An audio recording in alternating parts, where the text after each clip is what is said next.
hukum seorang perempuan kemudian ingin sholat di masjid. Ingin sholat di masjid. Betul yang tadi ibu sampaikan yang dituliskan bahwa perempuan itu afdalnya sholatnya di rumah.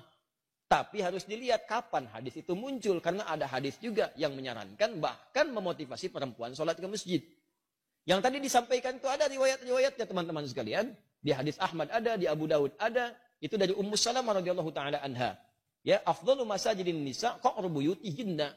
Ya, keutamaan atau khairu masajidin nisa. Masjidnya perempuan itu yang terbaik itu qa'ru buyutihinna, di tengah-tengah rumahnya, di dalam ruangan rumahnya. Bahkan di hadis lain, di kamar itu lebih bagus. Ya, kemudian daripada di ruang tengah. Ruang tengah lebih bagus daripada di depan rumah. Artinya semakin ke dalam, semakin ke dalam, semakin di rumah, itulah masjid terbaik bagi perempuan. Kapan hadis itu muncul? Ketika perempuan itu belum aman untuk ke masjid. Awal-awal dibangun masjid di Madinah, baik itu masjid Nabi yang kedua dibangun setelah Quba, kemudian orang-orang pada ke masjid, maka terjadilah 3 sifat yang jika ada 3 sifat ini perempuan dianjurkan di rumah. Dan nilainya sama dengan laki-laki ke masjid. Apa 3 sifat ini? Pertama, ada kewajiban yang berlaku bagi perempuan di dalam rumahnya. Sehingga prioritas dia di rumah bukan ke masjid. Misal, dia baru punya anak yang diberikan ASI atau anak yang harus dirawat, yang kalau dibawa ke masjid justru bisa memberikan gangguan kepada orang sholat yang lain dan bisa mengurangi rasa khusyuk. Rewelnya, belum disiapkannya, belum dikondisikan. Orang-orang dulu ngajak anak ke masjid itu sebelum berlangsung sholat sudah diperkenalkan dengan masjid. Misal sholat zuhur sekarang misalnya jam 12 kurang 10. Maka Anda jam 11 datang, jam 10 kenalkan masjid, lihatin ini tempat untuk khutbahnya, ini mimbarnya, ini saf-saf sholatnya, ini sholat seperti ini, seperti ini, seperti ini. Lihatin, kalau anak-anak itu wajar, memang anak-anak wajar. Kalau jalan, kalau lari, kalau macam-macam, biarkan dulu aja masuk dia, biarkan masuk. Lari-lari di masjid, lewat sana-sini, setelah dia mulai agak nyaman, baru sampaikan, ini rumah Allah. Allah yang sayang pada papa. Yang memberikan rezeki, memberikan kau main-mainan, membuat kita nyaman hidup. Allah itu sayang. Rumah Allah beda dengan rumah kita. Masuknya kaki kanan. Ucapkan ini. Kalau kakak ucapkan ini, nanti tobotnya bisa ditambah. Masuk, ucapkan, masukkan kaki kanan, berangkat, rapi dia. Begitu sudah mulai agak baik, ajaklah kemudian dalam sholat berjamaah, rapi dia.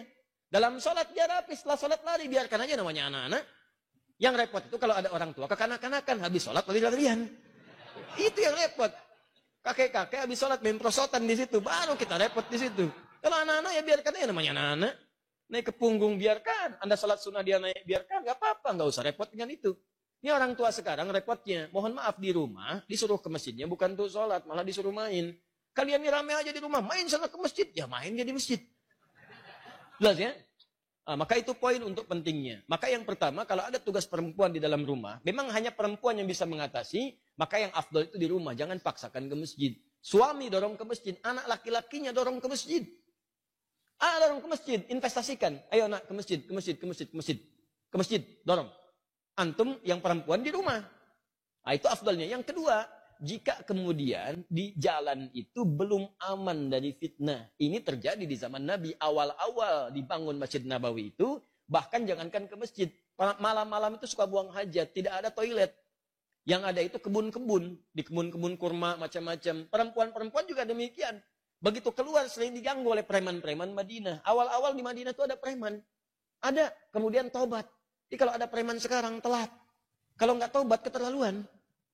Orang jahiliyah, tobat, preman, tobat, telat. Kalau sekarang ada preman, tidak tobat. Ya Alhamdulillah, Alhamdulillah. Kemarin-kemarin saya lihat ada banyak yang baik-baik. Saya waktu mengisi untuk persiapan Ramadan, itu Masya Allah ada teman-teman dari Pang. Sahabat-sahabat Pang. Masya Allah tampilan, badannya, macam-macamnya. Tapi Masya Allah tobat mereka. Begitu bertobat, hal pertama yang mereka lakukan adalah mengganti namanya. Dari Pang menjadi Pangajian. Ya, Pang jadi pengajian. Tobat. Nah itu diganggu perempuan-perempuan itu. Sering diusilin. Sampai bahkan turun ayat tentang jilbab. Ya ayuhan nabiyyu qul li azwajika wa banatika wa nisa'il mu'minin yudnina min jalabibihinna. Hei Nabi, katakan pada istrimu, anak-anak perempuanmu dan perempuan-perempuan yang beriman. Sampaikan pada mereka, rendahkan jilbab-jilbab mereka. Ya, asa an yu'rafna fala yu'dzain, sehingga mereka bisa dikenali dan tidak diganggu lagi. Turun ayat ini, turun tentang ayat merendahkan jilbab. Setelah itu masyarakat menyebar. Nah, yang ketiga, memang tidak ada tempat khusus untuk perempuan. Adanya laki-laki saja. Jadi kalau masuk ke sana dia khawatirkan ikhtilauf. Itu yang berbahaya. Maka setelah itulah kemudian dalam 3 kondisi ini perempuan diminta oleh Nabi di rumah, lebih baik di rumah, jangan ke masjid. Setelah kemudian tenang, preman-preman mulai tobat, keadaan mulai tenang, dan masjid mulai luas.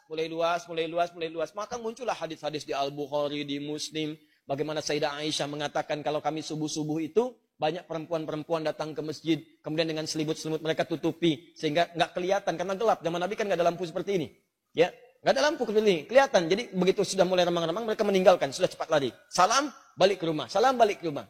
Itu tandanya sudah ada saf yang rapi, aman di jalannya, kemudian di rumahnya pun tidak ada tugas yang menuntut perempuan ada di rumah. Maka kalau kondisinya aman seperti itu, terbebas dari 3 hal yang demikian, maka hukum ke masjid itu utamanya sama dengan laki-laki diutamakan.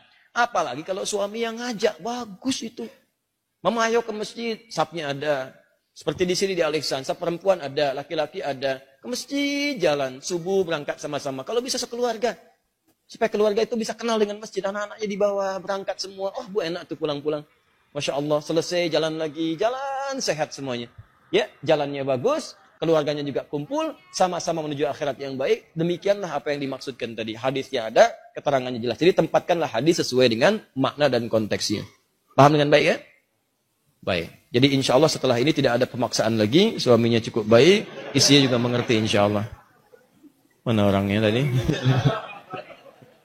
Allah Ta'ala alam bis.